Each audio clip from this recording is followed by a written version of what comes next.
திரித்துவ கடவுளின் நாமத்தினால் நம் அனைவருக்கும் கிருபையும் சமாதானமும் உண்டாவதாக. ஆமீன். ஒரு ராஜா என்ன செய்தாரு? தன்னுடைய ராஜ்யத்தை மிக அருமையாக ஆளுகை செய்தாரு, சமாதானமாக ஆளுகை செய்தாரு. எல்லா ஜனங்களுக்கும் சந்தோஷம், மகிழ்ச்சி நிறைவாக காணப்படும்படியாக ஒரு நல்ல அரசாட்சியை கொடுத்து வந்தாரு. ஆனால் அவருக்கு வயது சென்று விடுகிறது. அவருக்கு பிற்பாடு அந்த ராஜ குடும்பத்துல அடுத்ததாக ஒரு புதிய ராஜாவை ஏற்படுத்த வேண்டும். ஆனால் அந்த ராஜ்ய வம்சத்துல ஒரு பழக்கம் உண்டு.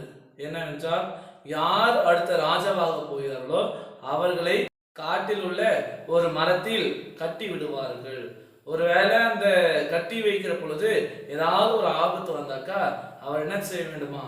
தானாகவே அந்த கட்டை அவிழ்த்து கொண்டு வந்து அந்த ஆபத்திலிருந்து விடுபட வேண்டுமாம், தப்பித்து கொள்ள வேண்டுமாம். அப்படி யார் வருகிற ஆபத்திலிருந்து அந்த இரவு முழுவதுமாக அந்த காட்டிலே தைரியத்தோடு இருக்கிறாரோ அவர்தான் அடுத்த ராஜா. அப்படி இல்லை என்றால் அடுத்த ராஜாவாக ஆக முடியாது என்று சொல்லி ஒரு வழக்கம் இருந்தது. அப்படியாக அந்த ராஜா என்ன செய்கிறார்? தன்னுடைய அரண்மனையின் ஊழியர்களோடு தன்னுடைய மகனை என்ன செய்யறாரு? அந்த காட்டுல ஒரு மரத்துல கட்டி விடுகிறாரு. நேரமாக ஆக அவனுக்கு பயம் வருது. அவன் என்ன செய்யறான்? கடவுளையே அவன் ஜெபித்து கொண்டிருக்கிறான். கடவுளத்துல அவன் ஜெபம் செய்து கொண்டே இருக்கிறான். ஒரு நேரம் கழித்த பிற்பாடு ஒரு விலங்கு என்ன பண்ணுது? அவனை வேட்டையாட வருகிறது. வேட்டையாட வர வர அவனுக்கு என்ன வருது? பயம் வருது. ஆனா அவன் என்ன பண்றான்? ஏசுப்பா என்னை காப்பாத்துங்கன்னு சொல்லிட்டு அவன் இன்னும் அதிகமா அவன் கத்துறான், அவன் ஜெபிக்கிறான். எதிர்பாராத விதமாக அவனுக்கு பின்னாடி இருந்து ஒரு வில் அம்பு பாய்ந்து வந்து அந்த விலங்கை வீழ்த்தியது. அதனால அவன் என்ன பண்ணான்? அவன் தப்பித்து கொண்டான். அந்த இரவு முழுவதும் அவன் பத்திரமாக இருந்தான்.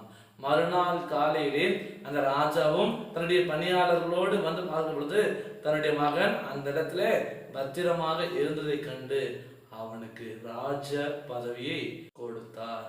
அந்த ராஜ்யத்தை தனக்கு அடுத்ததாக தன்னுடைய மகனுக்கு கொடுத்தார்.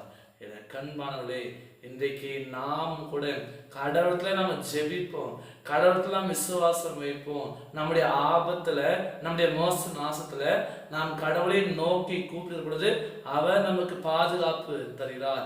நம்முடைய வளர்ச்சியில நாம் அடுத்த நிலைக்கு போவதற்கு ஏதாவது தடைகள் இருந்தால் கூட, இடைஞ்சல் இருந்தால் கூட இயேசு ஆண்டவர் எல்லாச்சும் தகர்த்தி போடுகிறார். எல்லா தடைகளை மாற்றி போட்டு நமக்கு ஜெயத்தை கொடுக்கிறார், நமக்கு மேன்மையை கொடுக்கிறார், உயர்வை கொடுக்கிறார். ஏனென்றால் நாம் கடவுளுடைய பிள்ளைகள். அதான் இடத்துல வசனம் சொல்றது, பயப்படாதே, நான் உன்னை மீட்டு கொண்டேன், உன்னை பெயர் சொல்லி அழைத்தேன், நீ என்னுடையவன். ஆம் என கண்பானவர்களே, நாம் பயப்படக்கூடாது. கடவுள் நம்மை மீட்டு கொண்டிருக்கிறார், நம்மை பெயர் சொல்லி அழைத்திருக்கிறார். நீ என்னுடையவன் என்று சொல்லி கடவுள் நம்மை ஆஸ்வதிக்கிறார். எந்த பொல்லாங்க மோச நாசம் வந்தாலும் நாம் பயப்படக்கூடாது. கடவுள் நம்மை மீட்டிருக்கிறார், நம்மை பெயர் சொல்லி அழைத்திருக்கிறார். நாம் கடவுளுடைய பிள்ளைகள். நம்முடைய மேன்மைக்கு, உயர்வுக்கு எந்த தடைகள் வந்தாலும் கடவுள் அவற்றை மாற்றி போட்டு நமக்கு ஜெயத்தை கொடுக்கிறார், மேன்மை கொடுக்கிறார். இந்த நம்பிக்கையின்படியாக எல்லா காலத்திலும் எல்லா சூழ்நிலையிலும் நாம் இயேசுவையே நம்பி அவருக்குள்ளாக வாழ்ந்து அவரின் வழியாக மேன்மையை, வெற்றியை பெற்றுக்கொள்ள தூய ஆவியானவர் தாமே நம் அனைவரையும் பலப்படுத்தி வருடத்தை காப்பாராக. ஆமீன்.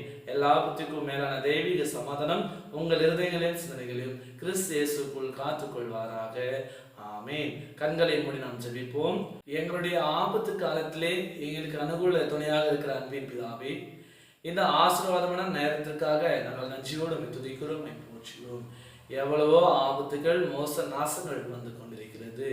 என்னுடைய மேன்மைக்கு, என்னுடைய உயர்வுகளுக்கு எவ்வளவோ தடைகள், எவ்வளவோ இடையூறுகள் இருக்கிறது. சுவாமி, நீர் தாமே தயவாக மனமிறங்கி எல்லா ஆபத்துகளிலும் எங்களை விடுவிக்கும்படியாக, எங்களுக்கு எல்லா தடைகள், இடையூறுகள் எல்லாவற்றையும் மாற்றி போடும்படியாக எங்களுக்கு தைரியத்தை, எங்களுக்கு மேன்மையை, எங்களுக்கு உயர்வை தந்துள்ள வேண்டுமா கூட நாங்கள் ஜெபிக்கின்ற சுவாமி.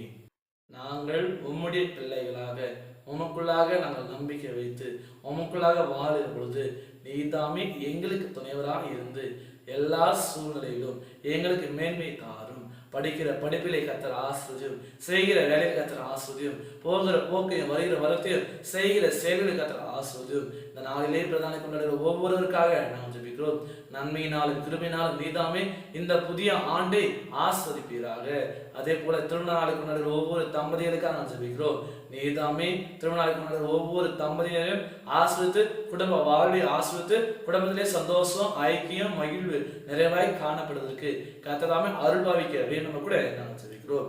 நாங்கள் கேட்டவைகள் குறைவு, கேட்க மறந்த எல்லா யுகபல நன்மைகளை நீதாமே நிறைவாய் கொடுத்து எங்களை ஆஸ்வதிக்க வேண்டுமாய் இறைமகன் இயேசு கிறிஸ்து ஜெபிக்கிறோம். அன்பின் பிதாவே, ஆமீன். அனைவருக்கும் சோத்திரம். கடவுள் உங்களை ஆஸ்வதிப்பாராக. ஆமீன்.